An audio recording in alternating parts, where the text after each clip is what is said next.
Well, hello everybody and welcome to the Southern Scene on this Christmas Eve. Of course, you know we're back in my kitchen and we've got you covered today with a little holiday treat. Of course, during the holiday time, you know, we're always preparing turkey and dressing and ham, and we make preparations for that. But what happens when you have those special guests or unexpected guests and you've got to prepare a holiday meal and you've got to do it quickly?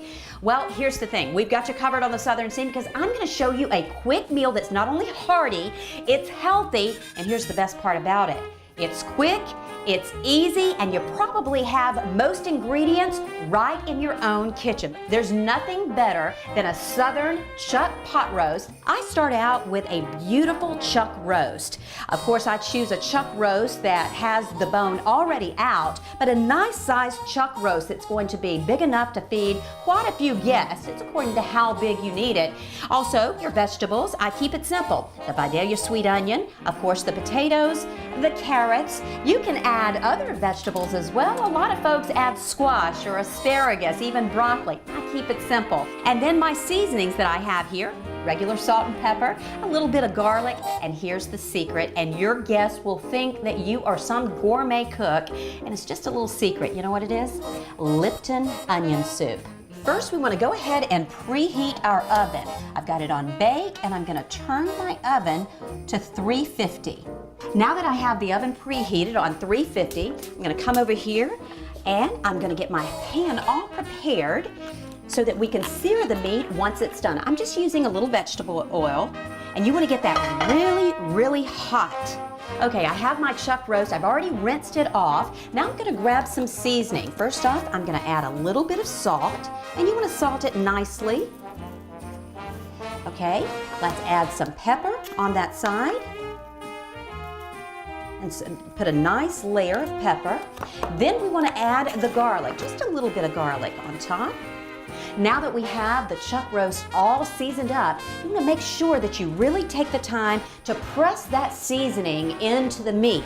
So you take your fingers and you want to just press all around all of the salt, the pepper, and the garlic so that the meat really absorbs the wonderful taste of those seasonings. Okay, we're ready to sear the chuck roast now. We have it all seasoned up, again, with salt, pepper, and garlic. You're just going to get your pan really hot. It's really hot right now, so be very careful. Take your chuck roast, and you're going to put it in.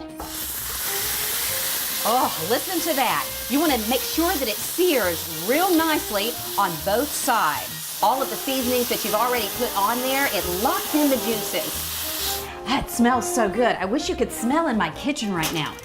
Okay, so now that the chuck roast is all nice and seared, now I've taken the time to go ahead and line a pan that you can see right under the aluminum foil here. I've lined it with aluminum foil. I always choose 4 pieces for the pan. Now you can cook right in the pan if you'd like, but I like to line it with aluminum foil, and there's a reason for that. I use 4 pieces. I put 1 on the bottom, and then I take 2 to make them longer that way, and then I put the 4th one down on the bottom. And the reason that I do that is it really locks in those juices, and you're going to seal it up nice and tight when it goes into the oven. So let's take our meat, and we're going to put it right inside the pan.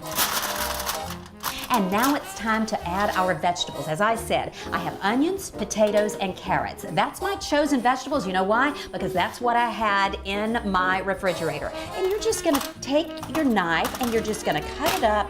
And you know what, there's no specific way to do this.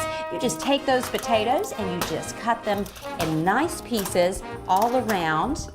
Now we're going to add our onion. Okay, so all it's going to take for my meal today is 1 onion. So you just want to slice that up. And again, there you can decorate it however you see fit. You slice the onion and literally you just cut it in 2 and spread the onion around. You can be creative. Use what you have in your refrigerator already. If you have squash, you have broccoli, you have asparagus, whatever you have. I love carrots, love cooked carrots. So you want to just put those all around, gives it some nice color. Okay, and the vegetables are all in. Now we're going to add our seasoning a little bit around those vegetables. A little pepper, just a little bit of salt. And you can use a salt substitute to be health conscious. And just a touch of garlic. Now the secret ingredient. Remember what I said? The Lipton onion soup. It really is nice on most foods that you use, and you just want to put that all over the vegetables. Of course, it's going to season those vegetables and make sure you really coat that meat, that nice juicy chuck roast. You're going to add water in the corners. You want to make sure that you don't add it right over the meat, because then if you do that, it's just going to rinse all those wonderful seasonings off the meat. So go to your corners and add it in, and that's going to make a nice gravy. Okay, now that everything's in, let's seal it up. Now, when you're doing this, you want to make sure that you really seal this up nicely. So you have those nice long pieces. Remember, we used 4 pieces of aluminum foil. And we're just really going to come and seal that up really nicely all the way around. We are all ready to go in the oven. I'm going to cook this for a couple of hours. I want to cook it nice and slow, because remember, the slower you cook it and the lower you cook it, it's going to make a nice tender chuck roast. Okay, coming up next on the Southern Scene, we'll sit down with our legal expert, Mark Tate, on the legal scene. Don't go away. We'll be back with more of the Southern Scene right after this. Stay with us.